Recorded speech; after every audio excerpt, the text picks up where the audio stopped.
Hola chicas y chicos, llegamos al planteamiento de la propuesta política de Platón. Ese es el último vídeo y con ello concluimos las explicaciones.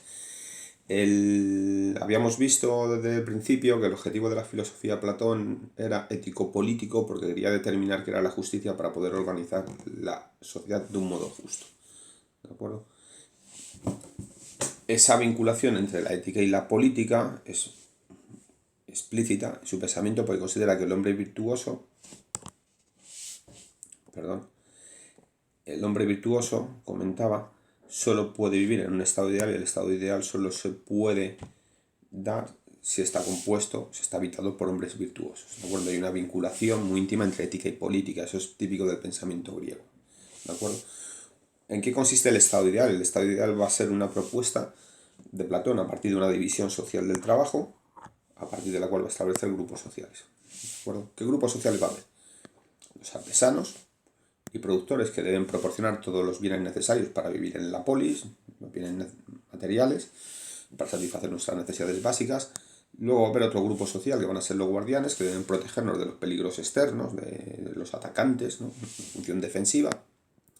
Y por otra parte los gobernantes que son los encargados del poder político y por lo tanto deben desempeñar la labor de realizar las leyes. ¿Cómo queremos que sean las leyes? Justas, buenas.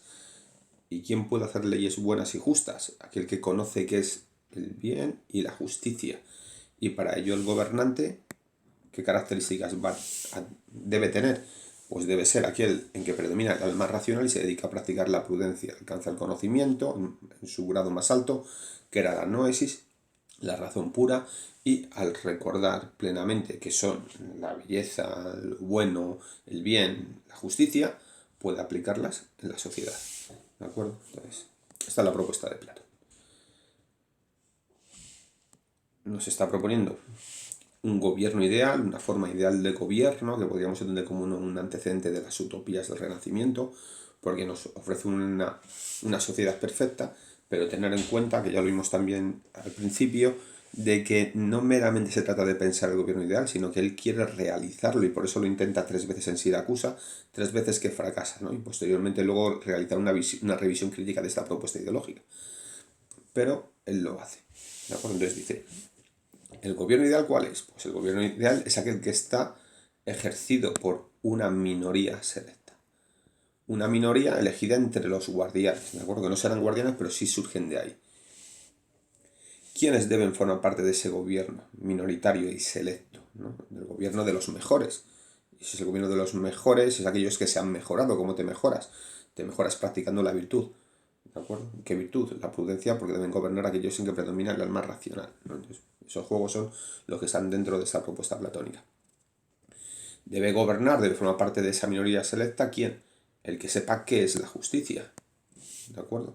Porque solo él podrá promulgar leyes justas, solo el que conoce el bien podrá practicar el bien. ¿De acuerdo? ¿Quién alcanza el conocimiento de la justicia?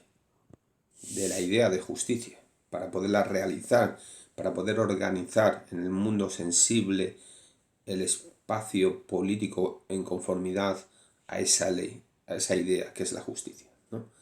Entonces dice, solo aquel que haya alcanzado el conocimiento de la que es la justicia, solo el que haya alcanzado el conocimiento puro, la noesis.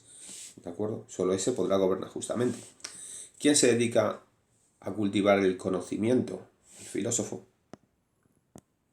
El filósofo es el que es capaz de llegar a ese conocimiento, porque es aquel que, predominando en él la parte racional, se ha dedicado a practicar la prudencia y la sabiduría, alcanzando el conocimiento de la gnosis. Teóricamente se ha alcanzado. Por lo tanto, el gobierno ideal, ¿cuál será? El gobierno del sabio.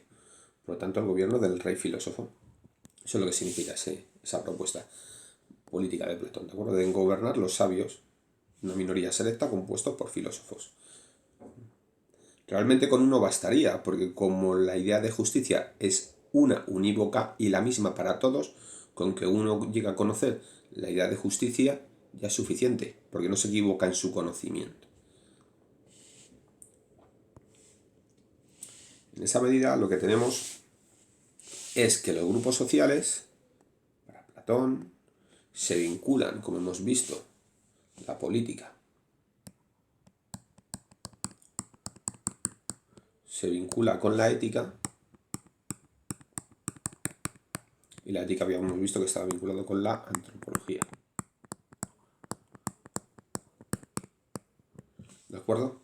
¿Quiénes deben formar parte del grupo social, de la clase social, de los sabios, de los gobernantes, de los absontes? Aquellos en quien predomina la parte racional, no usen logos, y que deben hacer, practicar la prudencia, la frónesis, ¿de acuerdo? ¿Quiénes deben formar parte del grupo social de los guardianes que deben proteger la polis? Pues aquellos en quien predomina la parte irascible, que es la parte del alma que nos permitía desarrollar las pasiones nobles, como el valor, la valentía. Y estos tenían que practicar ¿el qué? La fortaleza, la andreia. ¿De acuerdo?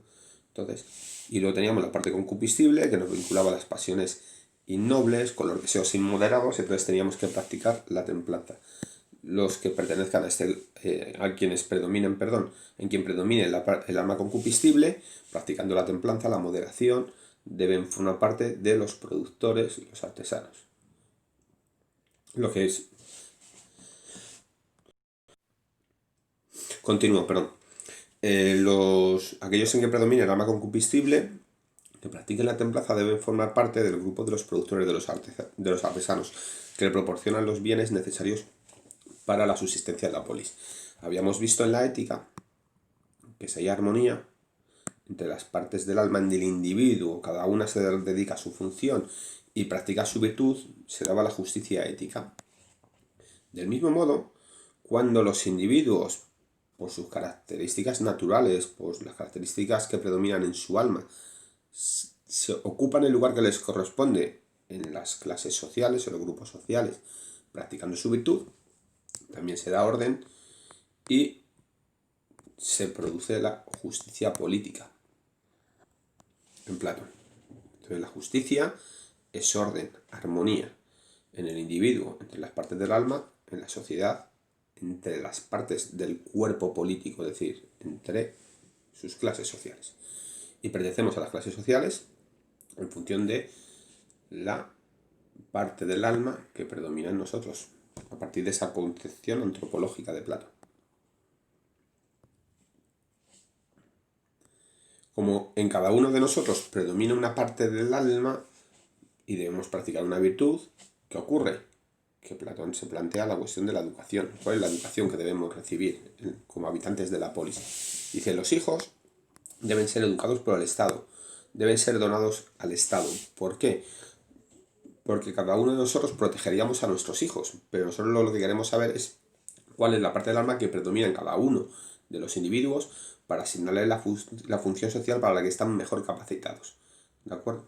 Si nosotros sabemos quiénes son nuestros hijos, si sabe la paternidad de cada uno de los individuos, ¿qué le ocurrirá? Que nosotros tenderemos a proteger y a buscar la mejor posición social, aquella que tenga más reconocimiento y recabe mayor beneficio para los individuos. Pero Platón no busca eso, busca la sociedad ideal. Entonces piensa que todos los niños deben ser educados por el Estado. El Estado debe averiguar, descubrir cuál es el alma que predomina en cada uno de ellos y en función de eso facilitar la educación que nos pueda mejorar. ¿En función de qué? De aquello que predomine en nosotros, por nuestra naturaleza, por nuestra alma, teniendo en cuenta cuál es la función social, la posición social que vamos a ocupar. ¿De acuerdo? Esto lo propone a través de ese sistema educativo que corre a cuenta del Estado, responsabilidad plena del Estado. Luego también nos habla de la propiedad privada. Dice, ¿qué ocurriría si los guardianes y gobernantes que deben gobernar por el bien común, los gobernantes y los guardianes proteger la polis, tuvieran propiedad privada? Pues dice, pues correríamos el riesgo de que los gobernantes hicieran leyes que les beneficiara a ellos personalmente o beneficiaran sus propiedades para incrementar su riqueza, o que los guardianes estuvieran más ocupados en proteger su propiedad privada particular que en proteger la polis. Por lo tanto, no deben tener propiedad privada y deben estar sustentados por el Estado. Y con las mujeres igual. Piensa que estos grupos sociales, los guardianes y los gobernantes no deben tener mujer, una relación de matrimonio duradera, ¿de acuerdo? Él habla de unos matrimonios, pero realmente lo que propone es que en determinados momentos un hombre y una mujer deben convivir durante el tiempo suficiente como para tener descendencia, es decir, un mes. Es decir, una vez que la mujer queda embarazada, esa unión se debe disolver y entonces así conseguimos el objetivo de no saber la paternidad de cada uno de los individuos. Luego la mujer tiene que donar su descendencia al Estado para que éste descubra qué parte del alma predomina en él y poderle facilitar la educación adecuada para que desempeñe del mejor modo posible su posición social. ¿De acuerdo? Los productores, que son aquellos en quien predomina el alma concupiscible, que se llevan por las pasiones, se dejan llevar por las pasiones inmoderadas, por los, podríamos pensar, los pecados capitales de Dante. Dice, estos sí, que tengan propiedad privada y familia. ¿Y por qué estos sí? Que por favor no tienen pasiones inmoderadas, entre ellas pues que son, pues son vagos. Entonces, si siendo vagos de naturaleza tuvieran el sustento garantizado, irían a trabajar. Dicen, no. Por lo tanto, deben depender de su trabajo. Y para depender de su trabajo, pues deben tener propiedad privada. De tal modo que el que tiene, por ejemplo, una granja, si no se ocupa de ella, se vería empobrecido. Es como el único modo de sustentarse es cuidar de su granja, ir a trabajar y obtener sus propios medios de subsistencia, la propiedad privada facilita esa moderación del alma. Del mismo modo, la familia. Si tuviera hijos y no se tuviera que ocupar de ninguno, porque el Estado se los sustentara a todos, entonces piensan que, claro, estos señores pues no harían nada, no se preocuparían, estarían todo el día por ahí, pues a la vagancia, ¿no? Entre otras cosas. ¿De qué podemos pensar de esos deseos inmoderados? Entonces, lo que deben de tener es propiedad privada y familia, ¿para qué? Para que se ocupen de ellos y al ocuparse de ellos sean buenos productores, sean hacendosos y puedan garantizar los medios de subsistencia necesarios para la polis. Nos habla de las distintas formas de gobierno, ¿de acuerdo? La forma de gobierno más básica, mejor, ¿no? Para Platón, la ideal, ¿cuál es? Aquella en que una minoría selecta que se ha dedicado al cultivo de la sabiduría gobierna. No obstante, hay tres formas básicas de gobierno: democracia, aristocracia y monarquía, dependiendo de cuántos gobiernen, que en tanto y en cuanto busquen el bien común, son formas válidas. Entonces la democracia, que es el gobierno de todos, si busca el bien común, es un gobierno válido. El gobierno de los ciudadanos, en Atenas siempre, ¿de acuerdo? Recordando esa noción restrictiva. La aristocracia, el gobierno de unos pocos, de los que tienen arete, de los mejores, ¿de acuerdo? Y por otra parte, tendríamos la monarquía, que es el gobierno de uno, la arquía, ¿no? La soberanía recae en uno. Y esta es la forma de gobierno que él propone, que sería la del rey filósofo. ¿De acuerdo? Que sería el gobierno de los sabios, ¿no? El gobierno de esa minoría selecta, estaría ahí contemplada. ¿Qué es lo que ocurre? Que cuando en alguna de estas formas del gobierno no gobierna aquel que por su naturaleza debe gobernar, alguien que predomina en él la parte racional, ¿qué ocurre? Vamos a volver a unas diapositivas anteriores, aquí, ¿de acuerdo? Para intentarlo ver. ¿Qué ocurre cuando no gobierna o la clase de los gobernantes no está compuesta por los individuos de la parte racional, sino que gobiernan aquellos en que predomina la parte irascible, que por su naturaleza debieran ser guardianes?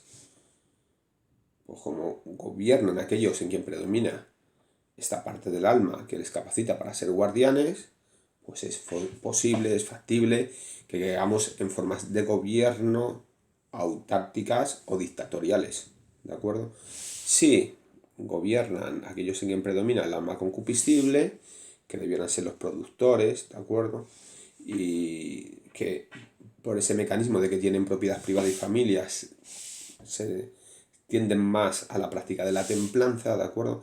Si fueran gobernantes, como estarían sustentados o tendrían garantizado su sustento, pues no tendrían esa tendencia hacia la templanza, no se moderarían y entonces lo que tendríamos que son gobiernos corruptos, ¿de acuerdo?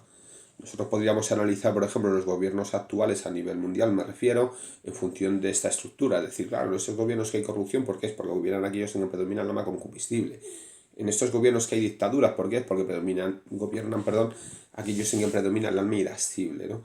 ¿Hay algún gobierno que esté en manos de individuos en quien predomina el alma racional, que practiquen la sabiduría y tengan un conocimiento de la justicia. No, entonces dirá Platón, por eso no hay gobiernos justos. Hay gobiernos corruptos o dictatoriales. Entonces, nos dice que estas formas de gobierno, habíamos visto que son válidas en tanto en cuanto busquen el bien común, ¿de acuerdo? Ahora, se pueden pervertir cuando no buscan el bien común, ¿no? Cuando aquellos que gobiernan la democracia buscan su beneficio particular, ya no se habla de democracia, sino de su perversión, que sería la demagogia, ¿no? El convencer al otro para sacar beneficio, no convencer al otro para buscar un bien común. La aristocracia, del mismo modo, podría degenerar en timocracia, ¿no? Que es un gobierno a dedo, de que elegimos a quien nos da la gana. Entonces yo pues me pongo a gobernar y digo, pues los mejores que deben gobernar, ¿quién es? Pues mi primo, mi sobrino y mis 3 hijos. Pues ya está, esos son los que debemos formar parte del gobierno y nos beneficiamos desde un punto de vista egoísta, ¿no? Y la monarquía puede degenerar en lo que entendemos por tiranía, ¿no? Aunque no siempre la tiranía se entendía como un gobierno pervertido, en el sentido de que busca el gobierno el beneficio particular, ¿no? Porque algunas veces es planteado como un gobierno transitorio para restituir un orden particular, ¿no? Pero bueno, si tiene esta perversión de la monarquía y la tiranía, podemos entenderlo así. Y bueno, aquí terminaríamos la propuesta política de Platón y con ello pues todo el pensamiento platónico. Espero haber sido claro, que os haya servido de ayuda estos vídeos. Consultar los apuntes, cualquier duda que tengáis. En clase intentamos resolverla, ahondamos en ella. Y ahora pues queda afrontar la lectura de los textos que espero que los disfrutemos. Así que nada, hasta pronto chicos.